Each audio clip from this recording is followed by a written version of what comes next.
Hello students, in this class we will discuss one more important chemical reaction of carboxylic acid and that is HVZ और हेल-वोल्हार्ड-ज़ीलिंस्की reaction.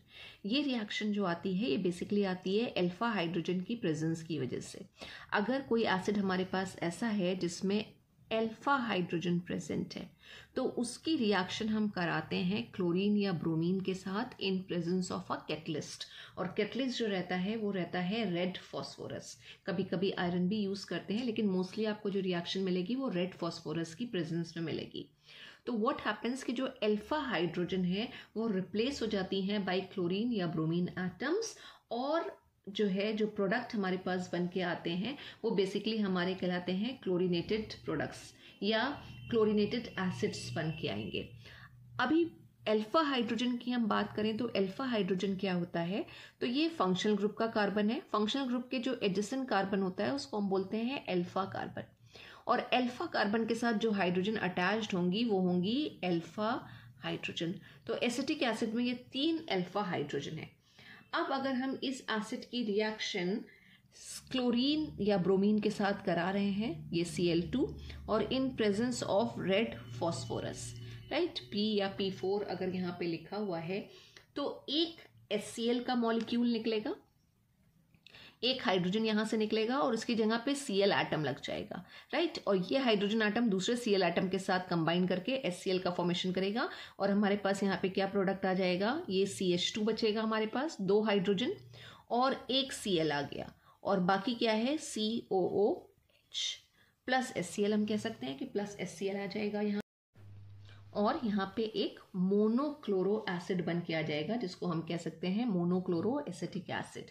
अब ये reaction जो है ये reaction होती है या तो इन प्रेजेंस ऑफ सनलाइट या फिर बॉइलिंग मिक्सचर में और ये रिएक्शन स्टॉप नहीं होती। ये रिएक्शन बिल्कुल एक चेन रिएक्शन की तरह है कि जब तक सारे के सारे हाइड्रोजन रिप्लेस नहीं हो जाएंगे रिएक्शन कंटिन्यूड रहेगी, यानी मोनो सब्स्टिट्यूशन पे रिएक्शन आके नहीं रुकती है। तो फर्दर अगर ये रिएक्शन एक्सटेंड हो रही है तो यही चीज़ रहेगी, Cl2 और फॉस्फोरस आ गया, एक HCl का मॉलिक्यूल निकलेगा, सनलाइट की प्रेजेंस में हो रही है तो अभी एक और हाइड्रोजन अल्फा हाइड्रोजन निकल जाएगा और दूसरा Cl एटम आ जाएगा। ये प्रोडक्ट बन के आ गया। इसको हम क्या बोलेंगे, 2 Cl यहाँ पे लगे हुए हैं तो this is dichloro acetic acid, this is dichloro acetic acid. तो क्या अभी रिएक्शन आगे चलेगी? यस ऑफ कोर्स चलेगी क्योंकि अभी एक और अल्फा हाइड्रोजन इसके अंदर है। तो फिर अगर हम वही कंडीशंस ले रहे हैं कि Cl2 और फॉस्फोरस, सनलाइट है, ठीक है, एक HCl का मॉलिक्यूल यहाँ से एलिमिनेट कर जाएगा माइनस HCl और हमारे पास क्या प्रोडक्ट आ जाएगा, CCl3 और COH। CCl3COH क्या हो जाएगा, trichloro acetic acid. Trichloro acetic acid का फॉर्मेशन होगा। तो दिस इज HVZ रिएक्शन जहाँ पे alpha hydrogens are replaced by either chlorine atom और ब्रोमीन एटम।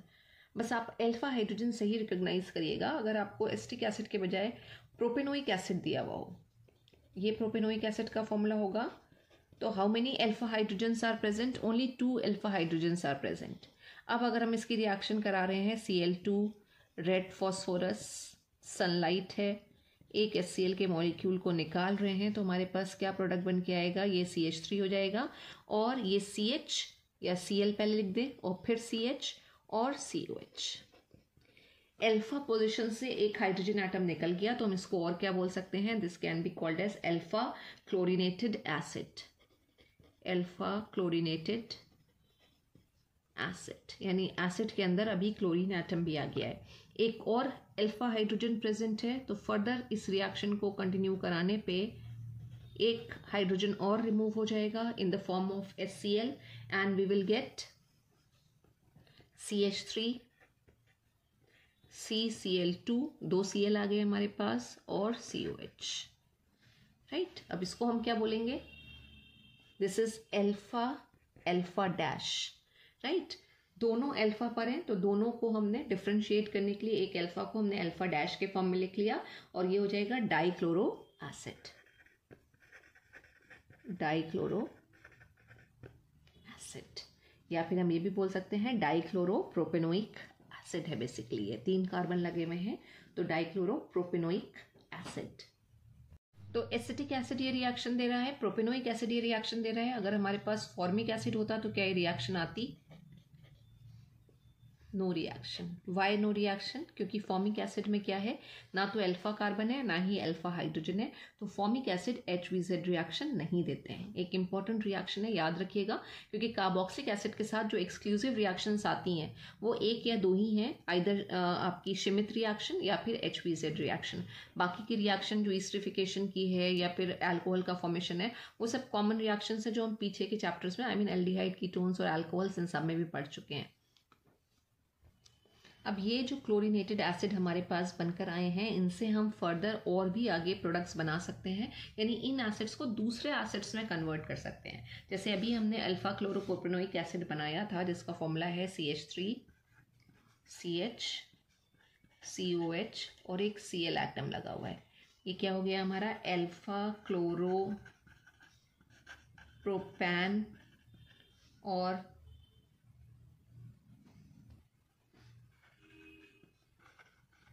इसकी रिएक्शन अगर हम NaOH के साथ करा दें, एक्वस NaOH के साथ करा दें, तो लैक्टिक एसिड का फॉर्मेशन होता है। लैक्टिक एसिड जो हमने पहले भी बात करी है कि ऑप्टिकल एक्टिविटी शो करता है। ये फॉर्मूला आता है,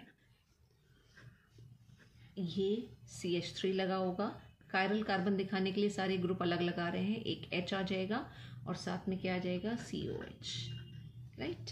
तो यहाँ से ये Cl और यहाँ से ये Na बना लेगा NaCl, बाकी OH यहाँ आ गया, HCOH तो था ही कार्बन के साथ, और OH ग्रुप लग गया। तो ये क्या आ गया? Lactic acid.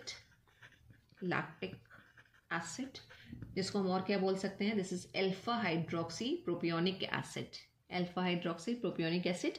और ये कार्बन जो है ये इसका कायरल कार्बन है, ये ऑप्टिकल एक्टिविटी शो करेगा।